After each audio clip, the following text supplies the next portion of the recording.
plano de leitura da Bíblia. Esse primeiro livro, abaixo de Mateus, tá meio pequeno, não é a quantidade de capítulos, é o número de capítulos. Por exemplo, hoje são quantos? É 4, 3. Então a leitura hoje é do capítulo 3 de Mateus. Não são 3 capítulos. Teve uma irmã mandou mensagem, pastor, eu já li 3 capítulos de Mateus hoje. Não, irmão, não é 3 capítulos, é só o capítulo 3. Senão eu vou ler a Bíblia 10 vezes de um ano, né? E Gênesis que aparece 7, 8 e 9, é a sequência de capítulos. Capítulo 7. Quem tiver dificuldade em relação à vista, você pode colocar no YouTube lá, capítulo 8 de Mateus 5. Lá no YouTube aparece só capítulo em áudio, para você ouvir e falar. É a mesma coisa, tá bom? O bom é fazer o que a irmã fez, imprimir. Imprima, então você pode ser até levar para o meio, dentro de janelas, lá você já não vai ver, tá bom? Eu falando aqui, em um ano você consegue a Bíblia. Tá bom? Os irmãos entenderam? Diga amém. Amém. Vamos lá então, para a nova lição. O tema da lição é avivamento espiritual. O tema geral é o tema de capa. É aviva a tua obra. Não é isso que diz? Onde é que está esse versículo? Onde está esse versículo? Aviva a tua obra. Onde é que está na Bíblia esse versículo? Onde é que está na Bíblia?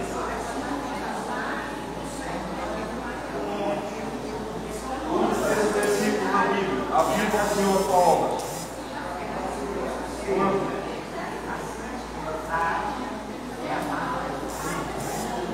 E aí, olha, 3:2 de Abacuque. 3:2. Na verdade, aqui eu faço uma distinção, uma diferença. Avivamento em Abacuque é a ação de Deus trazendo julgamento. Em Abacuque, avivamento é a ação de Deus trazendo o quê? Julgamento.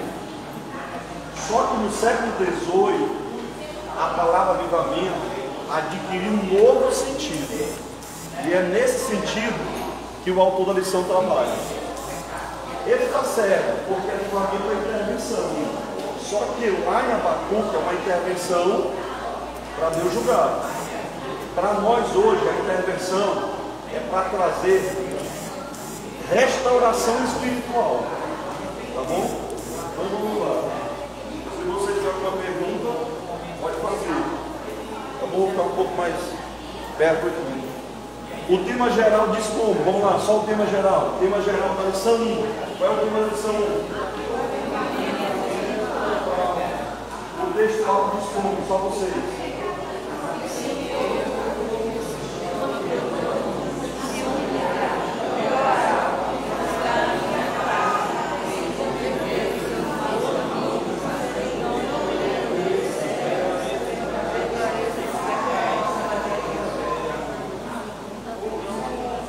Crônicas é o último livro do Antigo Testamento da Bíblia hebraica.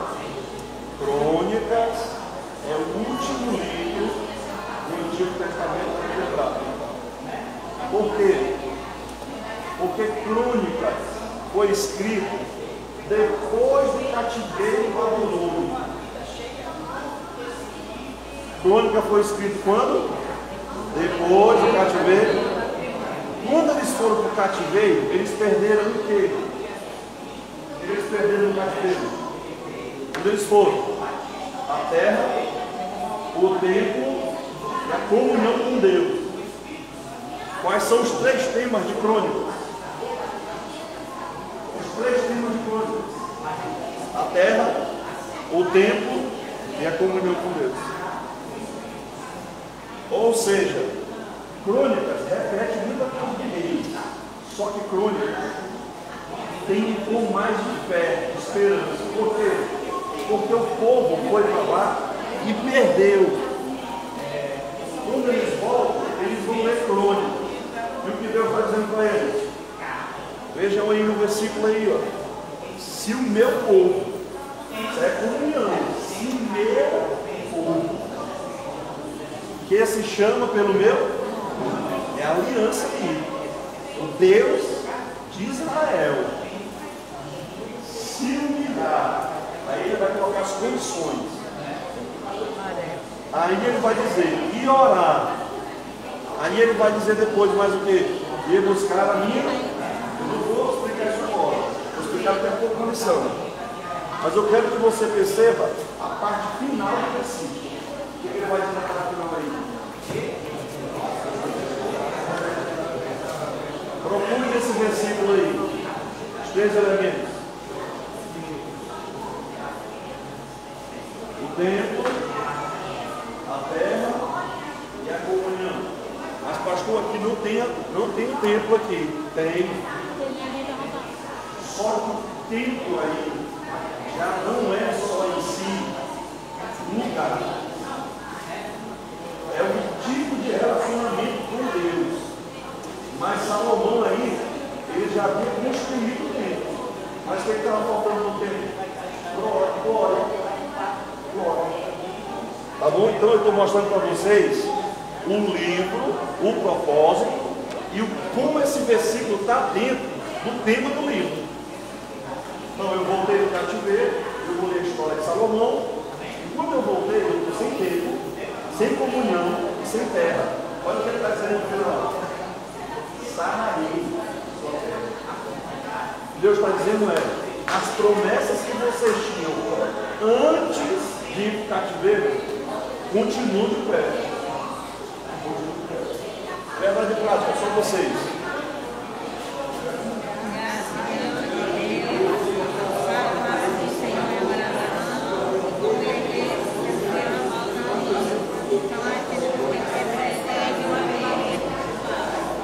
O mais famoso livro de avivamento espiritual, um dos mais famosos, se chama A Genuína Experiência Espiritual. Anote o nome desse livro aí. O mais famoso livro sobre avivamento da história. O nome dele é A Genuína Experiência Espiritual. O nome do autor é Jonathan Edwards. Viveu na América, nos Estados Unidos. A Genuína Experiência Espiritual. Na internet já está uns R$20. Ele não é grosso, mas ele é muito famoso. Porque ele foi escrito quando começou a ter avivamento, no que ele chamava Nova Inglaterra. E o Jonathan Edwards foi responsável por reunir as provas do avivamento. Porque os crentes diziam assim: está vendo o avivamento lá, mas que é o avivamento? A prova dele. Como é que você quer ver no livro? Aí o Jonathan Edwards foi para casa e um dia ele chegou em casa e a mulher dele estava flutuando a 4 metros de altura. Estava no quarto orando. E ele era um grande professor, ele tomou um susto. Ela estava orando e levitou. E ele, que não tinha tanta experiência com isso, tomou um choque. Aí ele foi pesquisar as experiências que os crentes tinham na época, para ver o que era, o que não era, qual é a característica de uma experiência verdadeira. Então esse livro é muito famoso. Muito famoso. Já li no seminário.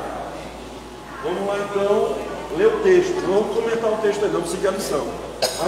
Eu vou ler e vocês acompanham. 2 Coríntios 7, do 12 ao 15. A primeira pergunta que eu faço é: onde Salomão estava? Segunda pergunta é: o que ele estava fazendo? Onde ele estava e o que ele estava fazendo? Vamos lá, 12. E o Senhor apareceu quando? A Salomão e disse: olha o que Deus disse: ouvi a tua. Sabe o que é isso aí? Comunhão. Eles não perderam a comunhão? O que ele está dizendo? Você tem comunhão comigo. E escolhi este lugar para a casa de sacrifício. O que Deus está dizendo? Eu quero um lugar para habitar. Templo 13. Grava uma coisa, depois lê em casa. Essa estrutura aí, cerrado, chuva, toda ela faz parte das maldições que existem. Tem o Monte Gerizim e o Monte Ebal. Se você ler lá os dois montes, ele diz literalmente, cerrar os céus. Essa estrutura do versículo 13 é das maldições que vem da desobediência. Então aqui Deus está lembrando a aliança quando não é cumprida. Continuando. E ordenar aos gafanhotos que consumam o quê? Consumam o quê? Terra. Olha aí, ó, os 3 temas: comunhão, tempo e terra. Está no capítulo todo. E se eu enviar peste entre o quê? O meu povo. Aí que vem. Ele está dizendo, se você não me obedecer, eu posso fazer isso. Agora, aí que vem o 14. O positivo. O negativo é, se não, vão, mas se, aí ele vai dizer, se o meu povo, que se chama pelo meu nome, se humilhar e orar e buscar a minha face e se converter dos seus maus caminhos, está no plural. No plural. Então eu farei o quê? Virei de céus. Comunhão. Ouvirei de céus. Comunhão. Perdoarei os seus pecados. Restauração. E sararei a sua terra. Olha aí a terra de novo. 15. Agora estarão abertos os meus olhos e atento os meus ouvidos à oração deste. Comunhão e tempo junto. Olha aí. Ele começa falando de oração e termina. O texto inteiro é sobre oração. Vamos para Ageu. Lembre-se que Ageu também foi escrito depois do cativeiro. Depois do cativeiro. Ageu, Zacarias e Malaquias estão próximos a mim. Lembre-se de outra coisa. Ele vai tratar também sobre a restauração espiritual. 5. Segundo a palavra do Senhor, segundo a palavra, ele concedeu convosco, quando saíste do Egito, e o meu Espírito habitava no meio de vós. Comunhão. Comunhão. Não temos, porque assim diz o Senhor dos exércitos. Ainda uma vez, daqui a um pouco, e farei tremer os céus e a terra, o mar e a terra seca, e farei tremer todas as nações, e virá o desejado de todas as nações, e encherei esta casa da glória. Essa visão aí, ela de forma plena vai se cumprir no milênio. Até hoje os judeus esperam os exilados voltarem. Até hoje. Diz 8. O versículo preferido dos neopentecostais: minha é a prata e meu é o quê? Ouro. Quando os irmãos querem falar de oferta, né? Deus é dono do ouro. Mas aí ele está chamando o povo para a reconstrução do templo e para contribuir. Isso acontece. Lembra com Esdras lá também? Ele teve que mandar o povo parar. Não era para encher bolso de apóstolo, não. Ó, a glória, essa aqui é uma pregação de festa. Pega logo fogo, irmão, para você 5 tempos. A glória desta última casa, preste atenção. Essa primeira casa é de Salomão. Por que o autor pegou esses 2 textos? Porque primeiro aparece o primeiro templo e aparece o novo templo. Ele está dizendo aí, ele está comparando as duas ações de Deus em 2 momentos. Quando Deus iniciou e agora que Deus está restaurado. É isso que ele está dizendo. Por isso que ele vai dizer: será maior, geralmente maior, na Septuaginta, que é a versão grega do Novo Testamento, do Antigo Testamento, é mega. A ideia é de algo mais intenso, mais forte e mais poderoso. Tá bom? Isso é que nem remédio. Tu toma um remédio desses do fígado, na farmácia, tem um lá que parece que eles botam água e açúcar. Aí tu vai tomar o Epativan, na hora que tu toma, tu sente. ele amargou o povo na toga branca. É mais forte. Ele vai dizer, dos exércitos, olha a expressão neste lugar aparecendo. Preste atenção. No 15, em Crônicas diz, deste lugar. E olha o modo aí. E neste lugar darei a paz. Vejam aí que em Crônica Deus é chamado só de Senhor. Mas em Ageu ele é chamado de Senhor dos Exércitos. Por quê? Porque na época de Ageu, os inimigos.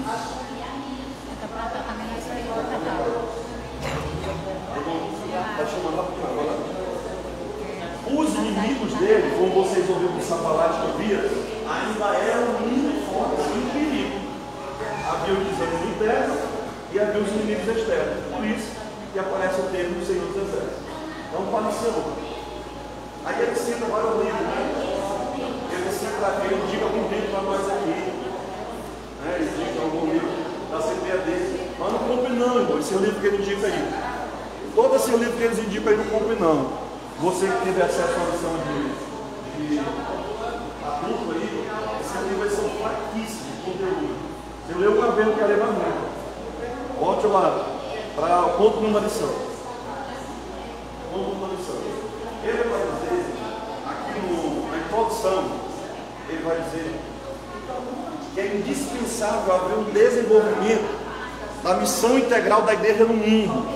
O que é a missão integral? É a igreja toda, pregando o evangelho todo, para todo mundo, em todo lugar. A definição não é minha. Ela é do Congresso de Lausanne, de 1973, na Suíça. A missão integral é a igreja toda, não só pastor e dirigente, pregando o evangelho todo, para todo homem. O que é todo homem?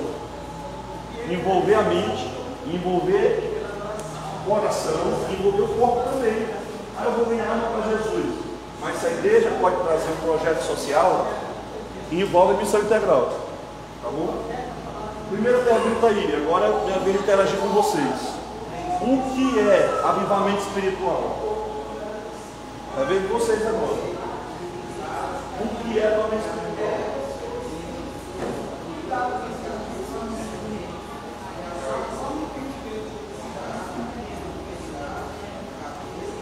Veja aí, o que é avivamento espiritual? Não, sem ser na revista, você está um danone isso aí. Eu estou falando o que é avivamento espiritual para você. Comunhão com Deus. Está valendo, bora lá. O que é avivamento espiritual? O que é avivamento espiritual? Só quero uma palavra. O que é? Todo mundo está usando a revista. Está bom demais. Estão dizendo intervenção de Deus. Não vale a revista. Quero outra palavra. Eu termino de dizer aí alguém. Intervenção de Deus. Aí um outro. É ação de Deus.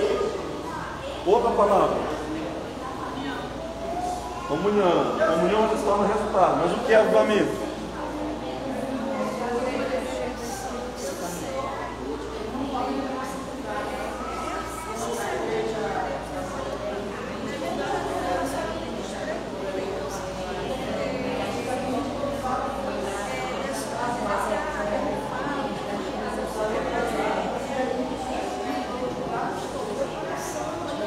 Avivar é trazer vida. Avivar é trazer vida. Avivar é soprar vida. Ezequiel 37 tem um vale de ossos secos. Ali o avivar inclui ressurreição. Então você, na vida espiritual, tem que ter vida. Vida profunda com Deus. O que não é avivar, não é só produzir movimento, não é só fazer barulho, não é só fazer evento grande, não é gritar, só pular. Vocês vão se escandalizar com o que eu vou dizer, sendo gravado. Mas vocês sabiam que todos os avivamentos da história, as pessoas caíram no chão? Todos. O John Edwards diz isso.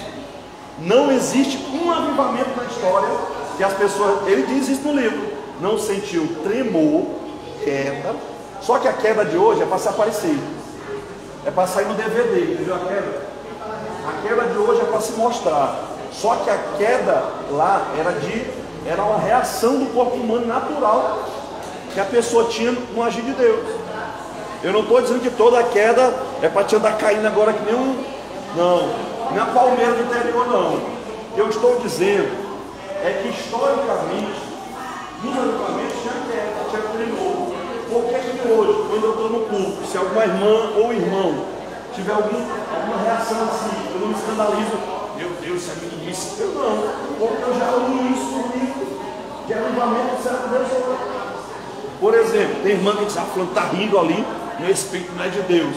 O Gunavir descreve no diário dele, irmãos que riam, cheios do poder de Deus. Ele descreve ele rindo. E aí, o que eu vou dizer? Gunavir não pega. Eu recomendo você ler o diário dele. Pastor, não creio nisso. Você pode até não crer, mas lá no diário diz, na história diz. Então, cuidado para você não abrir a boca e dizer não é de Deus. Cuidado. Ah, não é de Deus, porque se fosse de Deus, às vezes é exagero humano, mas não é bom ficar logo dizendo que não é de Deus. Não é bom ter exagero, bagunça em tudo, mas se houver em algum momento alguma reação assim, não crie logo, não quero nada. Eu tenho impressão na igreja hoje que a gente está denominando demais as coisas de meninice por causa do nosso encadulho da arte. Tá bom? Só uma observação. Então o avivamento ele define como intervenção de Deus. Intervenção de Deus quer dizer que Deus está agindo na tua vida. Essa ação ela acontece onde? Corpo, alma, espírito, ocorre na mente, na emoção, na tua vontade, ela ocorre no trabalho, casamento, igreja. Aqui já tem uma destruição de uma noção falsa. Qual é? Que o avivamento só é para estar na igreja. Na época de festa é o avivamento. Aí depois da festa, o avivamento pegou a mala, pagou as milhas lá e foi viajar. A cantora veio, meu Deus, estrondou tudo. Todo mundo se acabou de chorar. Aí depois de uma semana, cadê o show? O avivamento de hoje é meio do Paraguai, tu não acha? Tu vai lá pensando que é original, chega em casa tá quebrado. Aí tu volta lá e diz, não, já está bonzinho. Avivamento tem que ter algo que cause impacto. Avivamento não pode ser só uma cosquinha natural. Ah não, eu chorei no culto hoje. Às vezes a gente chora, mas não muda nada. Aí vai piorar às vezes. O choro às vezes vai piorar depois, você fica mais culpado ainda. Ele vai dizer aí que avivamento é intervenção de Deus. Grave. Avivamento, quem é o ator original é Deus. Não é pregador, não é pastor, não é cantor. A gente tinha essa manhã na Assembleia de pensar assim, o avivamento, quem vai, se vier, vai ter. Às vezes Deus usa muito com a irmã, e a gente pensa até assim, ela vai estar no ciclo de oração hoje, pois eu vou. Quando na verdade é uma intervenção de Deus para o seu povo, e não só sobre alguns. Lembra? Derramarei do meu Espírito sobre toda a carne. Aí ele vai incluir pai, mãe, filho, até o empregado que trabalha em casa, que ele chama de servo, ele diz, derramarei do meu Espírito. Ele vai dizer aí que só tem início quando o Espírito Santo encontra espaço no coração de uma pessoa. Um grupo, grave uma coisa, todos os avivamentos da história começaram com uma oração. Todos. Século 1, ano 30, 32 ali, 10 dias orando, mas tiveram 40 dias de aula. 40 dias de aula. Lá pelo século 16, Lutero, orando e estudando Romanos. Século 18, John Wesley. No 19 agora, Evan Roberts, orando sozinho durante anos. John Knox, na Escócia. Todos. Jonathan Edwards, nos Estados Unidos. Inclusive, se você quiser procurar, aqui no século XX já tem avivamento. entre os povos da África ali do Sul. Procurem lá, avivamento na África do Sul, no YouTube. Teve avivamento lá. Antes da Rua Azusa, teve avivamento. Onde? Na Suécia. Teve avivamento. Teve avivamento onde? Já havia tido focos de poder de Deus no próprio Estados Unidos. Então, o avivamento não pode ser mecanizado e controlado. Ele não pode ser inatado. Ele não pode ser, eu vou fazer aqui. Não. Todo avivamento na Bíblia começou com oração. Todos começaram com oração. Ele vai dizer aí, oração de uma pessoa, de um grupo ou de uma nação. E em geral, o avivamento começou com alguém. O avivamento não começou com uma multidão muito grande. Lá em África só tinha 120. A maioria dos avivamentos começou com um grupo pequeno. Por isso que quando você estiver sozinho, pregando no clube de rua, ou no teu ciclo de oração, ou na tua igreja, lutando sem apoio de muita gente, te lembra, um fogo para queimar uma roça inteira que te assusta, começa do palito de fósforo que o nosso avô leva no bolso dele. Às vezes é o mesmo que ele ainda fuma o maratazão dele lá. Não é verdade? É desse fósforo. Ele vai dizer aí que a igreja local volta-se para Deus, buscando de maneira humilde, para que Jesus possa transformar a realidade espiritual. Irmãos, avivamento nasce de sede e de fome. Avivamento nasce de inconformismo. Avivamento nasce quando eu olho para assim, Deus não batizou, mas eu quero mais de Deus. Eu não sou batizado. Por 2023 eu vou passar o ano todinho no bom sentido acreditando em Jesus. Que nem 18 de lucro. Jesus vai aqui, me batizar, eu sou batizado. Pois eu vou passar o ano todinho falando para Deus e acabando espiritual. Então, eu não posso me conformar com o que eu sei da Bíblia, com o que eu faço na igreja. Esse é o problema. Eu vou e sempre volto, tanto faz. Aí eu fui para o culto, glorifico, tanto faz, não glorifico, tanto faz. Eu tenho que ter essa sede. De onde o Senhor tirou isso? A minha alma suspira pelas águas. Como a costa suspira pelas águas, a minha alma tem sede de Deus. Mateus repete esse texto. Ele vai dizer lá, bem-aventurado os que têm fome e sede de o que é justiça. É a vontade de Deus em Mateus. Por isso que Jesus disse, importa cumprir toda. Por isso que Jesus disse, buscar em primeiro lugar o reino e a sua justiça, lê à vontade. Quando tu lê Mateus justiça, traduz de cara assim ou vontade. Tá bom? Aí tem um ponto 2 que eu não concordo com ele. Pastor, mas como assim se eu não concordo? Aí o autor deslizou, ponto 2 aí, ó, onde ele diz a pré-condição para o avivamento. Ele vai dizer que a crise é uma pré-condição para o avivamento. Não é. A pré-condição para o avivamento é oração bíblica. Bote do lado bem aí, pode botar, vou até olhar para a câmera aqui. A pré-condição para o avivamento não é crise. A pré-condição para o avivamento é oração bíblica. Antes do avivamento tem oração bíblica, mas não tem crise? Tem. Mas a crise, ela é contextual. O que é central é a oração bíblica. Prove isso, pastor. Esdras 8, Neemias 1, vai dizer anotar na hora. Esdras 8, Neemias 1, Atos 1, Mateus 4, tem um avivamento ali. Por quê? Porque Jesus estava no deserto orando e aplicando a Bíblia, e depois que ele saiu lá, toda a sua realidade.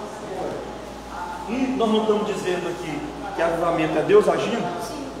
Pois o que é a cura, se não a ação de Deus nesse mundo real e no meu e no teu corpo? Mas tem a crise. A crise, ela é contextual. O que é essencial é a crise mostra que eu preciso de avivamento, mas não é a condição não. Todos os avivamentos, o povo orou e leu a Bíblia. Inclusive lá em Esdras, eles leram a Bíblia de manhã até o fim da tarde. E eles estavam em pé, de manhã até o fim da tarde. Imagina eu marcar um dia com vocês, para chegar aqui Sábado, 7 horas da manhã e saí 7 horas da noite. Uma ligamento aqui, sentado mesmo. Esse pastor ficou doido. Mas foi isso que eles fizeram. Não terminaram de ler, sabe o que Deus disse? Eles começaram a chorar. Começaram a chorar. Por quê? Porque eles leram, ouviram a palavra e viram que a vida deles estava fora. Tem até um evento mais estranho, né? O Neemias se zanga, começa a puxar o cabelo e a barba dos homens que estavam casados com mulheres crentes, mesmo depois de ser crente, mesmo depois de ser crente, foram se envolver com o crente. Qual era o perigo? Adorar falsos deuses. Por isso que ele diz aqui: se converter os seus maus caminhos. Anote isso. Maus caminhos é o termo do hebraico para idolatria. Não se tirou isso de Reis. Toda vez que eles idolatraram, ele dizia assim: se desviaram do caminho de seu pai para os maus caminhos após os balins. É idolatria. Maus caminhos, converter é o termo do Antigo Testamento para Deus. Como o senhor sabe disso? Tessalonicenses vai dizer lá que eles se converteram a Deus, ao Deus vivo, que pode livrar a sua ira. Todas as vezes que é usado a converter em Atos, usado no Antigo Testamento, envolve, por isso que Pedro mesmo vai dizer, fala sobre conversão. Se alguém tiver alguma pergunta ou discordância, pode ficar à vontade. Vocês entenderam a minha discordância do autor? Crise não é pré-condição. Mas é por isso que tem avivamento. Não é. Tem avivamento por causa de oração, de humilhação e de Bíblia.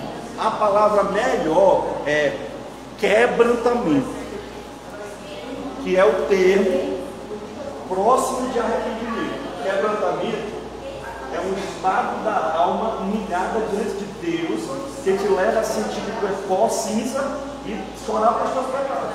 Por isso que Tiago diz, 4, senti as vossas misérias, lamentai e chorai, converta-se o vosso riso e pranto. A nossa geração tem medo de chorar, mas lá diz, converta-se o vosso riso e pranto. Ele está dizendo, é te quebrando.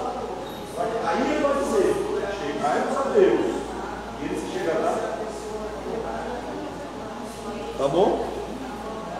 Mas aí a questão dele também está usando, não é a discordância, eu compreendo essa parte aí, mas ele está assim, utilizando o texto para falar, por exemplo, ele está falando assim, se eu cerrar os céus, né? Então ele está mostrando que, geralmente, como colocou o conceito de avivamento, viver a ser avivado, né? Trazer vida.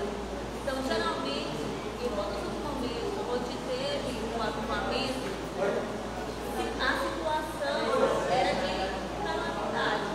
Tanto calamidade no sentido espiritual, no sentido denominacional, mas calamidade no sentido também social, no sentido político.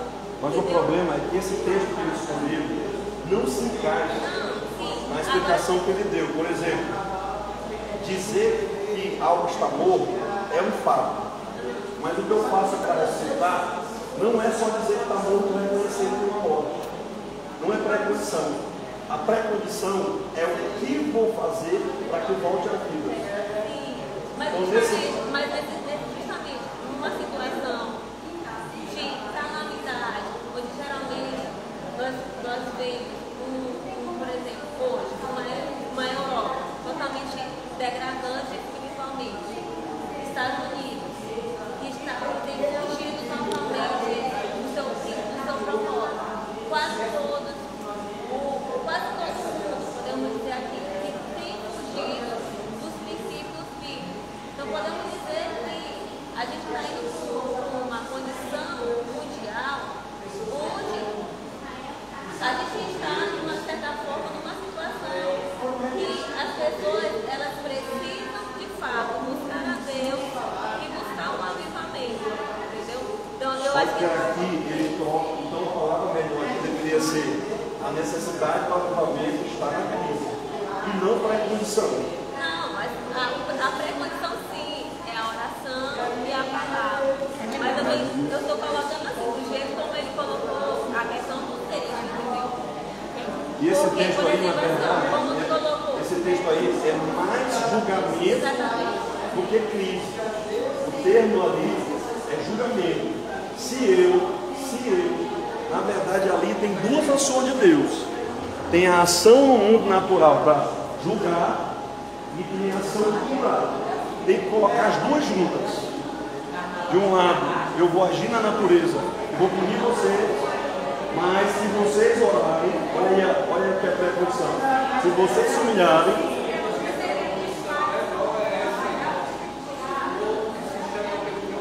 o próprio texto diz, ponto 2 aí, ó.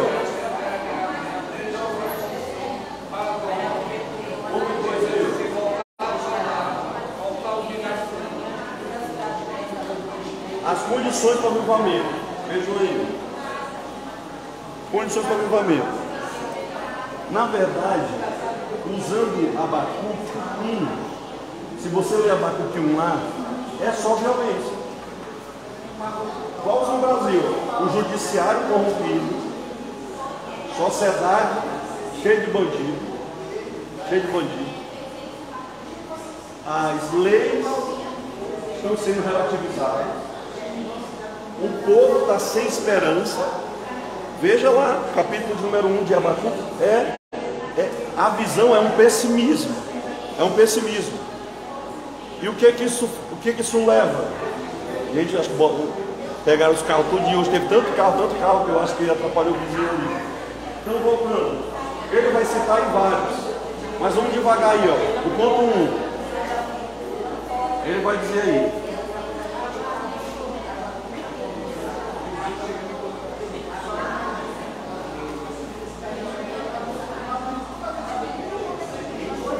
Como?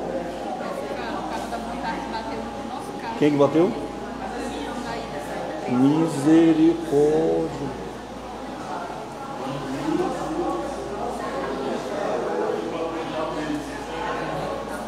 É esperar ser isso. Vejam aí, ó. Eu vou explicar um versículo sobre o meu povo aí, ó. O seu povo pode gravar a aliança. Meu povo quer dizer aliança. Não sou de isso. Êxodo 20. E Amós, capítulo 1, 2 e 3. Êxodo 20 e Amós 1, 2 e 3. Isaías.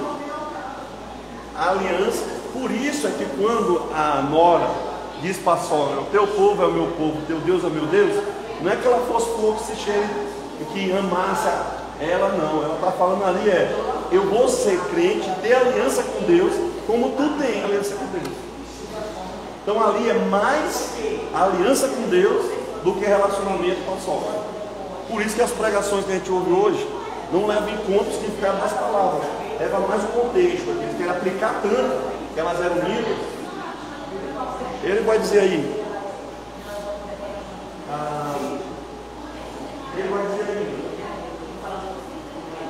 que se chama pelo meu nome. O nome de Deus no Antigo Testamento é Iavé, ou Iehová.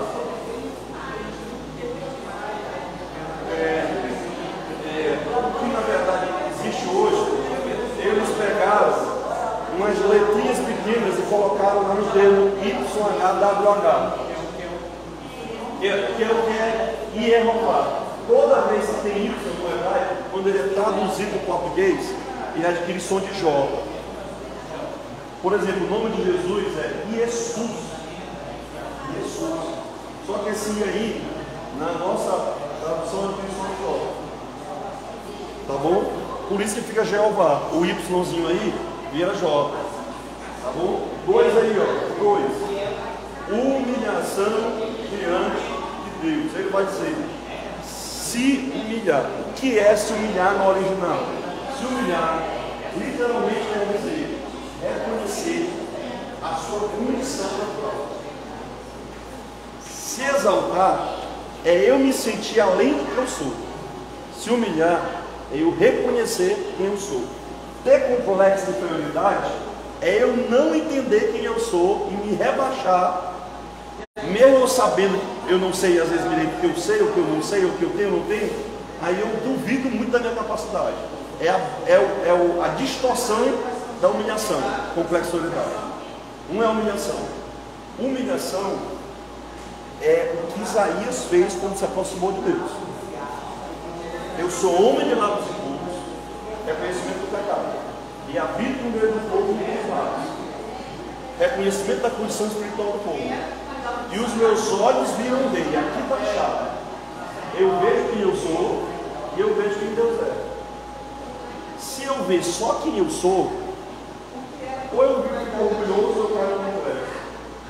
Se eu ver quem Deus é, isso aconteceu com um monte de gente. Lembra quando Jesus fez a festa maravilhosa e o Pedro disse para ele assim: afasta de mim, eu sou um pecador? Aquilo foi humilhação. A humilhação, na verdade, ela é uma atitude hoje socialmente vista quase como se rebaixar. Só que não entenda se humilhar no sentido social como não ter seus direitos, entendeu? Eu saí da empresa e a empresa não pagou meu direito, então eu não vou fazer nada, eu vou orar. Isso aí não é se humilhar, não, certo? Isso aí é desconceito. Se humilhar na vida, vou lhe dizer, eu nada de se humilhar na vida. 1 Pedro 5,7 vai dizer lá: lançando sobre eles toda a vossa ansiedade, porque ele tem que cuidar de vocês. Aí antes ele vai dizer: humilhai-vos debaixo da potente mão de Deus. Por que ele liga? Humilhai-vos com a ansiedade.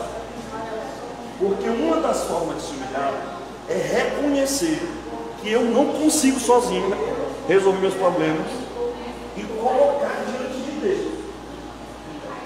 As duas vezes no Novo Testamento que a palavra humilhar é usada, ela envolve Tiago 4 e 1 Pedro 5.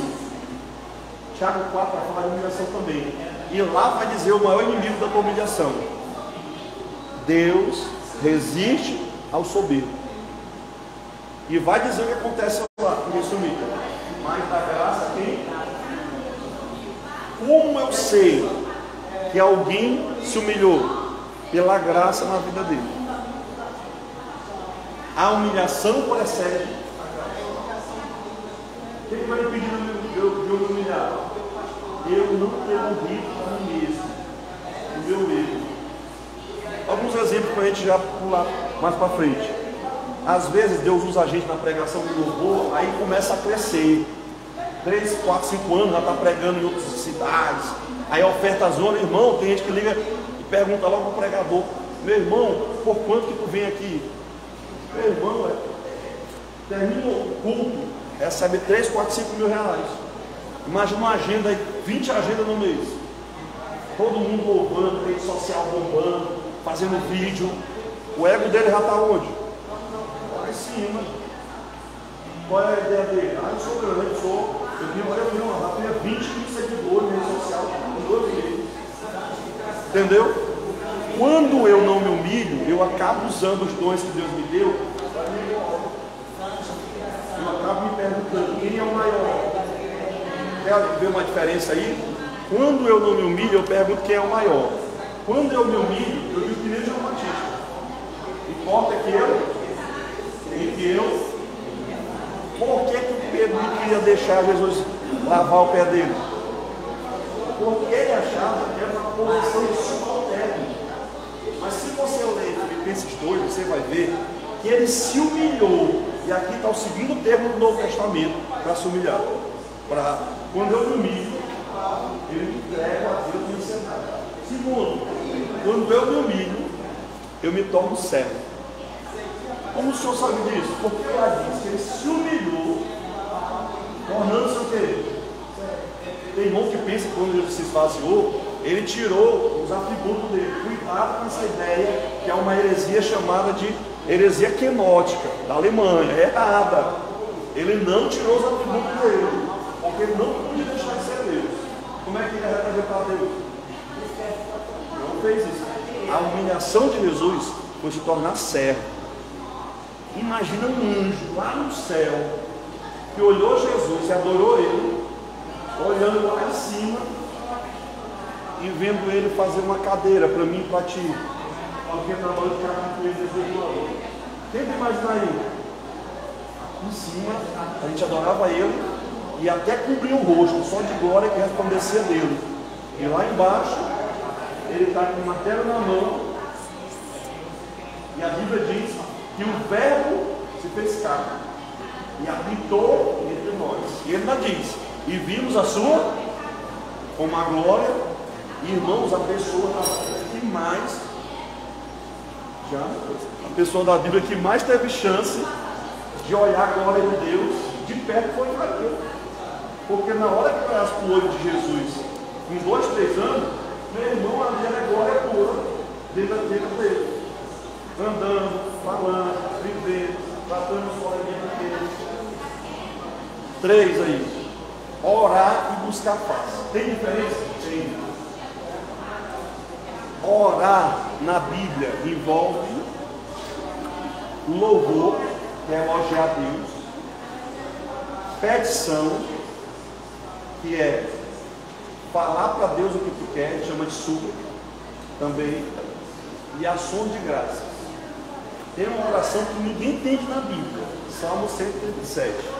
Eu queria que os filhos da Babilônia fossem arremessados nos pés. Já viu lá essa oração? Ouve lá. Sabe qual é o nome dessa oração? Oração imprecatória. Sabe o que é oração imprecatória? É quando eu confio na justiça de Deus, para Ele aplicar o seu juízo, e eu desisto desse juízo. Está lá na Bíblia. Então, eu citei orações: louvor, súplica, ação de graças e oração imprecatória. Tá bom? Em geral, no Novo Testamento não se usa muito a oração imprecatória. Tá bom? Por que face? Face na Bíblia quer dizer ser. Por exemplo, a Bíblia fala das mãos de Deus. O que é mãos de Deus? É Deus agindo. O que é face? É Deus se mostrando. Toda vez que eu ver o termo face, é Deus se mostrando. Então, quando ele diz orar e buscar a minha face, o que ele está dizendo é: vocês têm que me buscar pelo que eu sou mesmo, pelo que eu sou. Eu sou o próprio Deus. Me busque em si mesmo. Quer um exemplo disso na Bíblia?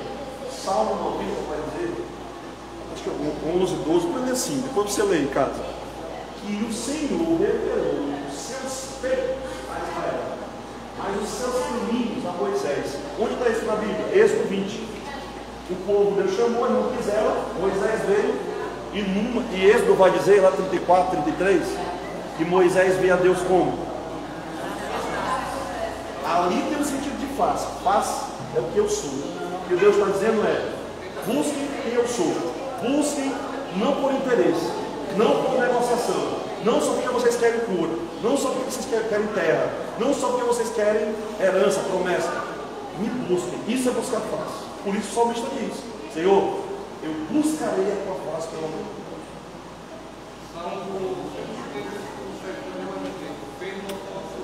Esse desejo. Olha a diferença. As ações ele revelou para Israel, mas os caminhos a Moisés. O que isso quer dizer? Intimidade. Tá bom? Então, orar, na verdade, o pessoal define orar como falar com Deus. Irmão, quem não consegue falar, como é que ora? Mas orar, a melhor definição de oração é se encontrar com Deus, com palavras ou sem palavras. Às vezes, o que menos tem no encontro é palavras. Por exemplo, o termo oração silenciosa, que a Idade Média desenvolveu, eles passavam quase 1 hora calado. Isso aconteceu na Inglaterra também. Depois de pregações de Spurgeon, a glória de Deus estava tão grande, que o povo não conseguia nem falar direito, só sentia a glória de Deus. Então, a oração não é só falar, é se encontrar. Toda oração é um encontro. Não é só tirou isso. Meu Pai, ouve em secreto. Ali é um encontro entre pai e filho. A oração é um encontro entre pai e filho. Tá bom? E já vamos encerrar aí. Veja aí o que ele vai dizer. Conversão sincera. A maioria dos crentes pensa que conversão só é para descrente. Grava isso. No Antigo Testamento, quem precisa se converter é o povo de Israel. Procura um versículo no Antigo Testamento, Deus mandando o povo se converter. Todas as vezes que Deus manda ele se converter, e Jeremias pede para Deus converter o coração dele. Ele diz assim, ó, converte-nos a ti e nós seremos convertidos. Quando chega em Pedro, Jesus diz assim, ó, quando tu te converteres. Tu lembra dessa expressão? Se alguém chegar para nós e dizer assim, ó, precisa te converter, a gente se zanga. Mas se a gente ler a Bíblia toda, vai levar a vez. Deus dizendo isso. Converter é virar-se do pecado. Onde está isso? Jeremias 2. O meu povo fez duas coisas. A mim deixaram o manancial de águas vivas e cavaram cisternas que não podem retirar. Ali é o contrário da conversão. Quando é que eu preciso me converter? Quando eu troco Deus por relacionamento, quando eu troco Deus por um negócio que eu entro, que eu sei que às vezes eu prefiro ganhar o mundo inteiro e perder a minha alma. Então, grave isso na tua cabeça. Conversão não é só um ato. Grava isso. Conversão é um processo. Como assim, pastor? Me converti hoje, me converti amanhã, me converti depois. Não, sou convertido. No original, conversão, termo conversão, ligado muito à metanoia, arrependimento, é todo o tempo. A gente não tropeça direto. A Bíblia vai dizer desde Provérbios, reconhece-o em teus caminhos, isso é conversão, e ele endireitará as tuas veredas. O que é isso aí? Eu estou andando e eu reconheço que Deus é me guiar. De onde tem isso? Salmo 32:7. Eu guia-te com os meus olhos. Deus vai te guiar com os olhos dele, não é com os teus. Diz, eu guia-te com os meus olhos. E ele diz lá que não é para nós sermos como a mula ou o jumento. Está lá no texto. Não sermos como a mula, o jumento que precisa de cabrecho. Ele diz no texto. Então, totalmente diferente. Conversão sincera dos pecados. Aí ele fala de Deus levantar homens para a obra. E é interessante, quando eu me converto para trabalhar, irmãos. Grave isso. Nós não nos convertemos para ficar parados. Nós nos convertemos para trabalhar. Por exemplo, o que eu posso fazer esse ano na igreja que eu estou? Aqui está o problema do cristianismo. O pessoal só quer para si. Eu fui para a igreja ouvir uma palavra boa, vou para casa. Mas nós nos convertemos para sermos povo de Deus, aquele que vos tirou das trevas para a sua maravilhosa luz, para que o homem de Deus seja perfeito, perfeitamente instruído, toda boa obra. Quando te converteu, foi para trabalhar, onde está isso na Bíblia? Vinde após mim e eu vos farei pescadores. Esse farei é avivamento. Por quê? Porque Deus está agindo dentro de você. Filipenses 1. Aquele que começou em vós a boa obra, há de completá-la. Esse avivamento que você precisa. Que avivamento é esse? No silêncio Deus age. Quando eu não sinto, Deus age. Quando eu não entendo, Deus age. Na minha casa, Deus age. No meu casamento, na minha família, meus filhos. Olha, tem coisas que você só enxerga depois de anos. Diz, meu Deus, o Senhor está agindo todo o tempo e agora eu estou vendo. Lembra de Jacó? O Senhor estava aqui e eu não sabia. E para encerrar, a necessidade espiritual de um avivamento. Vai encerrar já. Por que precisamos de um avivamento? Porque nós estamos sendo crentes superficiais. O que é um crente superficial? A água tem 10 metros de profundidade, a água de Deus. A gente entra na beirinha, na bordinha, e às vezes nem está dentro do rio. Está onde? Uma poça d'água que a gente cavou e pensa, está aqui é o mar, Deus. E a gente pensa que é o mar por quê? Porque quando mais a gente vai pisando e cavando, vai ter uma água. E Deus diz assim, olha para trás. Quando você olha, tem um mar que cabe 1 milhão de pessoas no teu tamanho. Então o chamado do avivamento é o chamado da comunhão. Que comunhão é essa? É ouvir Deus de manhã. É ser repreendido por um texto de Provérbios. Que avivamento é esse? É abrir os olhos para as oportunidades evangelísticas no serviço, que a gente está tão acostumado a ter amigo, que a gente não pensa ter um pecador que precisa de Jesus. Que avivamento é esse? É voltar a sentir Deus no ônibus e no serviço. É num culto com 3 pessoas, a gente acabar de chorar, e todo mundo diz, meu Deus, só tem 3 pessoas, e essa irmã está chorando, é porque o coração dela está em chamas. Eu lhe digo uma coisa, que é duro dizer, mas é verdade. Nós esfriamos com Deus. Nós vamos para o culto, não sentimos nada, voltamos do culto, não sentimos nada. Quando a gente era novo convertido, até o menino foi na cruz, a gente chorava. A gente ouvindo Rude Cruz Serigil. Meu irmão, tu ouvia Rude Cruz Serigil, eu já estava te arrupiando todinho já. E, na verdade, dela um dia fugiu com uma grima de vergonha e dor. Hoje a gente ouve no da harpa, canta no da harpa, vai para o culto, passa a festa, mais avalia que adora, mais filma que assiste, que participa, bota defeito em tudo. Na verdade, é em Deus, se brincar. Mas o que a gente precisa é ser adorador e se render. O que a gente precisa é ir para a igreja. E eu nunca esqueci do livro do Eduardo Mastral, que o pessoal critica, Filho do Fogo, e ele disse que foi um monte de igreja, o Eduardo Mastral. E o demônio dizia para ele, dentro dele, o diabo falando dele, e dizia assim: tu pode ir em qualquer igreja, porque as trevas têm mais poder que a luz. Um dia, ele se aproximou de uma igreja fervorosa, e ele disse que não lembra que hora ele caiu no chão, endemoniado. Ele só lembra de um pastor tirando a gravata num quarto, quase 24 horas para ele ser liberto dos demônios que estavam no couro dele. E quando terminou de ser liberto, o pastor olhou nos olhos dele e disse: a luz tem mais poder do que as trevas. E poucos meses depois, o diabo olhou para ele e disse assim: a única igreja que tu não podia entrar era uma igreja em chamas, e foi a única que tu entrou. Foi por isso que eu tive que sair de ti, porque eu não estava lá. As pessoas iam na igreja e voltam do mesmo jeito. Nossas igrejas têm que estar em chamas. Que chamas é essa? Poder de Deus na vida, irmãos. De algum pecador vir sair daqui e dizer: meu Deus, tudo que eu ouvi na pregação é a minha vida toda. Aí vai, volta, sai, aí vê confusão, vê divisão, vê crente sem participar, sem ser generoso. Como aquele irmão ali é que não vejo ajudando ninguém e eu vejo os Espíritos ajudando. Então, nós precisamos de um avivamento. É o avivamento que vai fazer a gente orar sem precisar de pressão, ir para a igreja sem precisar alguém chamar, evangelizar sem ter hora. Me diz qual foi a hora que a igreja primitiva marcou para evangelizar. Paulo faz o texto, pregando. Pescador, pregando. Coletor de impostos, pregando. Então, um avivamento é mergulhar profundo na água de Deus. Agora, se a gente ficar só na beirinha, meu irmão, nós vamos dar mais trabalho para Deus do que trabalhar para Deus, ou ter o trabalho de Deus em nós. Então, ore. Eu vejo esse pessoal gritando: avivamento para o Brasil. Grave isso. Todo avivamento vai sair da igreja, vai pegar os vizinhos. No dia que tiver avivamento, vocês vão ver aquela praça ali perto do campo, ali cheia de beberrão, com o pessoal quebrando as garrafas, se ajoelhando, a irmã Astrid e outras irmãs lá orando pelos pecadores, ligando: pastor, mais de 100 pessoas se converteram. Grave isso. Todo avivamento teve arrependimento, muita busca por Deus, muita oração, e o bairro mudou. Não foi só um ano não. Não foi só um ano não. O poder de Deus era tão grande na Rua Azusa que tinha gente que passava 3 quarteirão de lá e era batizado pelo Espírito Santo. 3 quarteirão, só de poder de Deus que tinha no lugar.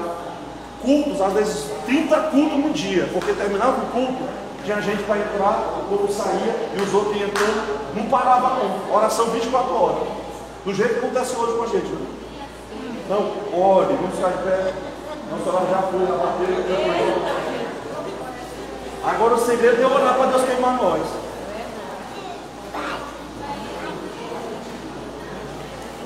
Senhor Deus, nós não queremos um avivamento falso. Nós não queremos um avivamento emocionalista. Nós queremos um avivamento poderoso, transformador. Nós queremos que a nossa geração saiba quem é Deus de verdade. Nós queremos que o Santo Antônio conheça a tua mão, o teu poder.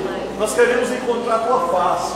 Nós queremos falar de ti com poder. Nós queremos ser poderoso em palavras e em obras, Pai. Usa cada irmão e irmã que chegou até aqui. Desperta a fome e sede de te buscar, de te clamar, de se entregar, de se render. Pai, cria em nós um fogo, uma chama espiritual, Pai. De que se vê mais outros e mais outros. A Europa precisa, a Ásia precisa, a Oceania precisa, os estados do Brasil precisam, Pai. E se o Senhor quiser começar na área 35, aqui em São Luís do Maranhão, nós somos lenha nas tuas mãos, Jesus. Nos usa como tuas lenhas, porque a tua palavra diz que o fogo arderá continuamente sobre o altar e não se apagará. Se o Senhor quiser começar hoje à noite, pode começar. Se o Senhor quiser batizar, pode batizar. Se o Senhor quiser renovar esta noite, pode renovar. Não deixa a chama se apagar. Não deixa o fogo se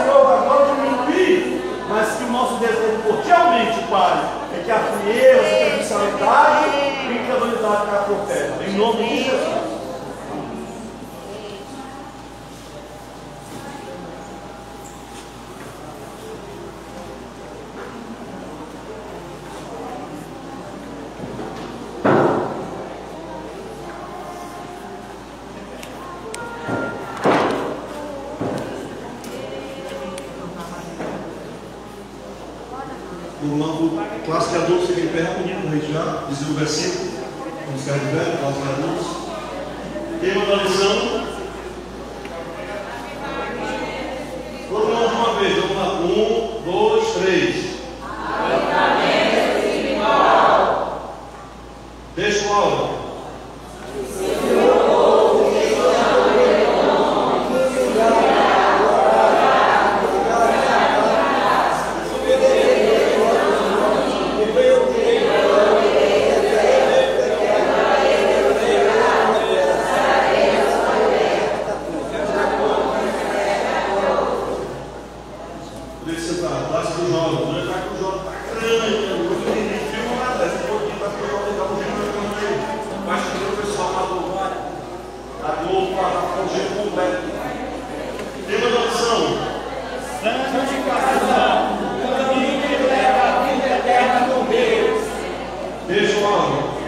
Segui a paz com todos e a santificação, sem a qual ninguém verá o Senhor. Hebreus 12, 14. Muito bem, classe você tema da lição.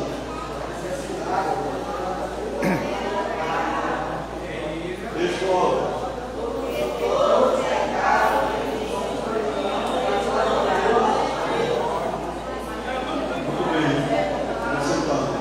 Irmãos, aqui nós vamos encerrar. O nosso retiro tem tudo para se tornar real. Para se tornar real. Eu sei que quando aparece a palavra retiro, eu nunca esqueci disso. Uma vez eu estava avisando o retiro, uma congregação, que eu não vou dizer qual foi a cidade, e o irmão, eu terminei de avisar, o irmão pegou o microfone e disse: irmão, retiro é coisa de gente carnal, retiro é coisa que não é de Deus. Retiro é quando na Bíblia tem, acabou com retiro. Tudo aqui não tem nada a ver. Então, nosso retiro é para acontecer em carnaval. Vocês viram as fotos lá no local, né? É bem aqui pertinho da Uema. Pertinho da Uema. Já ali na pata ali. Até de onde dá para ir. Eu vou trabalhar no sábado, no domingo, que eu posso só terminar seguindo na terça. Dá para ir. Então, o retiro tem tudo para acontecer. Tem até amanhã, meio-dia, para dar resposta para o dono do sítio, se eu vou querer ou não. Tá bom? Não quer dizer que eu só vou dar resposta assim se tiver 100 pessoas. Não. O que eu preciso é que os irmãos que têm interesse já manifestem. Se tiver 30, 40 pessoas, já é um bom começo. Porque eu sei que crente só deixa as coisas. Porque na sexta-feira vai aparecer 30 pessoas querendo corretivo. Pastor querendo corretivo, já tem vaga. Então, caso você e sua família possam querer participar, não fique com a ideia na cabeça que só é para jovem, não. Não é não só para jovem, não. Qualquer crente pode participar. Ah, pastor, mas eu quero ir, não quero dormir lá. E, irmão, tem vaga para dormir lá. Se você quiser dormir na tua casa, tu pode. Mas é um momento para a gente adorar a Deus. Vai ter um momento de diversão. Tem uma piscina bonita lá. Muito bonita mesmo. Então é um local muito agradável. Vocês viram as fotos. E eu vou dizer para vocês: o único retiro que participou dos últimos 3 anos foi para casa. Por causa da pandemia. Não é verdade? Nós ficamos retirados mais de 100 meses dentro de casa. Então, é uma boa oportunidade para a gente fazer um retiro diário. Não é só a nossa congregação, é todas as congregações. Tá bom? Então te anima, desperta, que eu acredito que pode ser isso para nós. A gente passa no cartão, só não passa no boleto, né? Mas no cartão, parcela, o que a gente puder fazer para te abençoar, a gente faz. Se tu quiser parcelar até o dia do retiro, tu pode. Pastor, eu vou pagar a parte agora, eu vou pagar outra dia 20, aí eu pago a outra no retiro. Tá bom? Vamos ficar de pé então? Vamos ficar de pé? Não vai ter, vamos colher o pé, porque a não vai funcionar nas classes, né?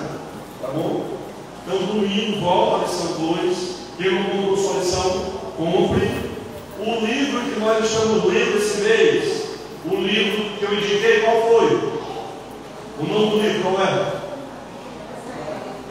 O meu nome do livro? A Procura de Deus. Como é o nome do livro? E o próximo do mês que vem é só livro de menos de R$20. Por que tarda o verdadeiro avivamento? É o livro do mês que vem. Eu já li esse agora desse mês. O do mês que vem é Por que tarda o verdadeiro? É um dos livros mais impactantes que eu já li. Tudo difícil de você aceitar, mas é verdadeiro. Consideração? Se alguém for viajar, se alguém quiser vir até a frente, se alguém quiser aceitar o Senhor Jesus, ser anunciado, tem a oportunidade. O Roberto está dizendo que está aberto espaço de rua para amanhã. Tá bom? Vamos orar então. Senhor Deus, eu quero te pedir esta noite, Pai. Faz com que o nosso coração se enlargueça, Pai. Faz com que a nossa mente se abra para a necessidade que nós temos do avivamento, Pai. Nós não queremos apenas poucas experiências, pequenas experiências. Nós queremos algo impactante, transformador. Nós queremos algo que o descrente lá fora venham saber que o Senhor é Deus, que o Senhor é Deus. E a tua palavra diz, Jesus, que tu és mesmo ontem e hoje será para sempre. Usa essas mãos desse homem, dessas mulheres, aqui nesta igreja para curar. Usa esse moço e essa moça para pregar o Evangelho e ganhar almas para Jesus. Deus salva pessoas em 2023. Deus cura pessoas aqui no Santo Antônio em 2023. Deus restaura casamentos, fecha bares, abre portas para locais de culto, faz com que o Evangelho chegue na Guajajaras, no Anil, chegue, Deus, no Sabiana e em todos os bairros próximos, Pai. Que a luz da glória do Senhor seja sentida por cada pessoa que chegar nesta igreja e ouvir a tua palavra, Pai.